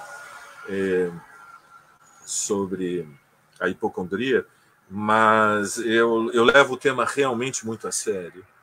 E eu estou preocupado com a saúde da militância da esquerda, porque aqueles que lutam de forma consistente são todos insubstituíveis. São todas pessoas que têm um enorme valor e nós não podemos deixar que o desânimo, o desalento se transforme em desespero. Nós temos que confiar, e há boas razões para confiar, se nós temos perspectiva histórica, de que Bolsonaro pode ser derrotado e será derrotado. E que a derrota de Bolsonaro pode abrir um caminho para a experiência histórica de um outro governo de esquerda. Ou seja, nós precisamos de uma perspectiva estratégica. E para abrir esse caminho é fundamental construir uma alternativa, que é aquilo que o Partido Socialismo e Liberdade ele representa. É um partido imperfeito. Nós atravessamos agora, os últimos 10 dias, uma luta interna, talvez, na minha opinião, exasperada e áspera demais na internet. E creio que nós podemos confluir, na imensa maioria do PSOL, para a compreensão de que o partido vai ser um instrumento útil na luta para preparar as condições da derrota de Bolsonaro. Então, obrigado a todos que nos ouviram até agora. Sejamos fortes, sejamos compassivos, sejamos pacientes. Acreditemos na grandeza do nosso projeto revolucionário. E, para isso, é necessário que não só as ideias tenham grandeza, mas é necessário que nós também, nas nossas relações, tenhamos grandeza. É só isso, Carol. Sem dúvida, Valério. Muito obrigada. Eu queria agradecer aos nossos participantes de hoje, né, o Valério Arcari, a Rejane Roeveller, o Felipe Demier, também ao Cid Benjamin, que participou com a gente por áudio, né? E, sem dúvida, em outra oportunidade estará aqui conosco na live, diretamente. Hoje, a gente fez o debate, né, sobre a pandemia e a ameaça totalitária, e também o lançamento do livro O Ovo da Serpente, a ameaça neofascista no Brasil de Bolsonaro, da editora Mauad. A gente divulgou aí nos comentários o linkzinho para quem quiser adquirir o livro, e que está com desconto, né, no site da editora. A gente chama todo mundo a participar das nossas lives, que são de segunda a sexta, sempre às 16h, e amanhã a gente vai ter o debate sobre mulheres e coronavírus, trabalho doméstico, desemprego, violência, com Tatiane Araújo, do Rio de Janeiro, da Resistência Feminista, Isa Lourença, que é metroviária, mãe, negra, e também vai estar contribuindo com a gente, ela também é colunista do Esquerda Online, do Afronte, e também a Luciana Boatê, que é professora da UFRJ, da Faculdade Nacional de Direito. Gente, muito obrigada a todos que ficaram na live, os nossos participantes de hoje. Eu também queria convidar vocês que estão em casa a curtir as redes sociais do Esquerda Online. A gente tem muitas novidades no site. A gente está tentando publicar várias análises, artigos de opinião, notícias sobre o tema aí. Então, acessa lá, www.esquerdaonline.com.br. O nosso Facebook, vocês estão vendo aqui. Não deixa de curtir, compartilhar essa iniciativa e curtir também nossa página. No Instagram, nós estamos como Esquerda Online e essas são nossas redes sociais. Lembrando também que a gente é um projeto alternativo, né, independente, da mídia independente, e a gente precisa da sua colaboração para continuar com essas iniciativas. Então, a gente tem uma campanha de financiamento, né, pelos nossos apoiadores, que é a nossa campanha recorrente no Benfeitoria. benfeitoria.com/esquerda online recorrente também está nos comentários. Não deixe de contribuir. Aqui a gente também divulgou algumas sugestões, né, dos nossos colaboradores. A Rejane colocou o canal do Átila, né, como sugestão, então tá nos comentários. E as campanhas de solidariedade que estão rolando em todo o Brasil que são fundamentais. Então, não deixem de ver nos comentários essas questões e vamos continuar com nossas lives todos os dias. Muito obrigado, Valério, Felipe, Rejane. Obrigada a todo mundo. Obrigado, agradeço, Carol, agradeço Esquerda Online. Queria mandar um abraço também para todos, como fez o Valério, né? Abraço, desejar força e saúde para todo mundo, para todos os nossos companheiros. É um momento difícil, a gente está afastado, às vezes está sozinho, às vezes está só uma outra pessoa, está afastado, estamos afastados fisicamente. Mandar um abraço para os amigos da Resistência, para os amigos da esquerda em geral, para todos os nossos colegas íntimos, pais, mães, Dara, Raquel. O vírus vai passar, Bolsonaro vai passar, e de repente ele paga e é dobrado cada lágrima nossa nesse penar aí. É isso, obrigado. Sem dúvida. Obrigada, gente. Eu agradeço. Agradeço também, mando um abraço a todos, reforço a mensagem aí do Valério. O momento agora é de transformar essa angústia, esse medo, esse desespero em ativismo, com disciplina, é hora de ocupar a internet, ocupar todas as redes sociais, se engajar em solidariedade ativa, porque o desafio histórico que nos está posto é bastante grande. Obrigada a todos. Um abraço. Obrigada. Obrigado. Eu vou preparar o jantar, que tem uma outra reunião às 19 horas. Sem dúvida, a gente está nas atividades aí. Felipe, Carol. Um abraço quem está em casa, mãe, pai, meu irmão, cunhada, todo mundo aí, a família inteira. E vamos se cuidar, né? Esse é o recado que a gente dá para todo mundo e continuar lutando aí para que todo mundo tenha as condições de se cuidar igualmente. Um abraço a todos, até amanhã, às 4 horas da tarde.